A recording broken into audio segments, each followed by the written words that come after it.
but not quite as like 3 years and like 10 months. This phone was a pretty big redesign at that time because before we still had home buttons and stuff. At this time, they switched away from that for the nav bar buttons and all that stuff. And I feel like this is one of those phones that had so much hidden potential that Samsung could have easily kept supporting this thing, and they decided not to, and that's really my only downside of this phone, believe it or not, is that they didn't keep supporting this phone. Since then, this year or 2020, we had huge improvements. Samsung went ahead and improved their software lifecycle, adding an extra year, which is cool, but I really wish the Samsung Galaxy S8 could have had it as well. Now, I will find the cheapest Galaxy S8 and link it down below in the description. You can get it from there and help support the channel at the same time, but I will, recommend that if you can pull together a little bit more money, picking up like a Galaxy S10e or a Galaxy S10 may be a better deal for a lot of people, and I'll go ahead and leave one of those linked down below too. Now, on the front of the Galaxy S8, you still have a very beautiful and very capable 1440p panel that's 5.8 inches, and it sounds like I'm a salesman of the Galaxy S8, even though I don't even think anybody's talking about this phone that much anymore. And this is, in my opinion, by far one of the best features of the Samsung Galaxy S8. When you have a phone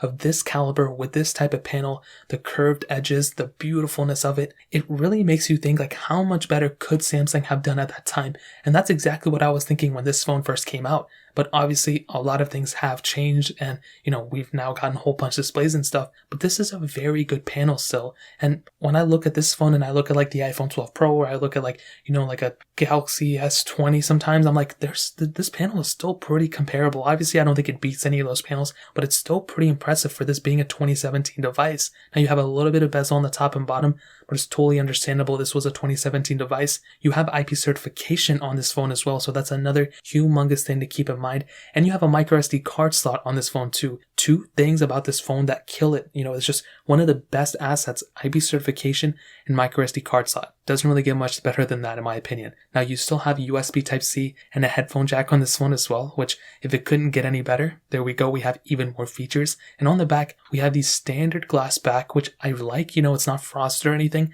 but even in this day and age, it's totally okay. I have no problems with the glass back at all. And I'll definitely tell you, holding this phone in the hand, it just makes this phone this phone does not feel aged at all. If Samsung released a phone this year with this type of build quality, with even the panel itself and how it looks and everything, I would say that this is still a really good flagship type of device. This still feels like a flagship, so it has a very good panel. Maybe I would only have two complaints in terms of the way it feels and the way it may perform, is the lack of 120 Hz refresh rate on the panel and maybe lack of extra camera sensors. Other than that, this is still almost like a flagship type of device. Now,